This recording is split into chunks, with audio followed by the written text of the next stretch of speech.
ఒక మాట చెప్పండి, దేవుడు పక్షపాత? దేవుడు పక్షపాత కాదు. దేవుడు పక్షపాతి కాదు. నేను ఇన్ని రోజులు 40 రోజులు ఉపవాసం ఉన్నాను కదా, 41వ రోజు నేను ఒక తప్పు చేస్తే దేవుడు క్షమిస్తాడా?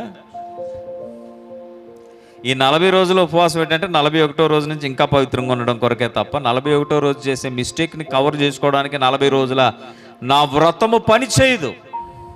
ఎత్తైన బిల్డింగ్ కూలిపోయినట్టే కూలిపోతుంది. కట్టుకున్నటువంటి కోటంతయు కూడా ఆ ఒక్క దినపు పాపం వలన కూలిపోతుంది. ఇప్పుడు మనం ఏం చేద్దాం? దేవుడు కూల్చేసాడు, 40 దినాలు నా ప్రయాస చూడలేదంటాడా?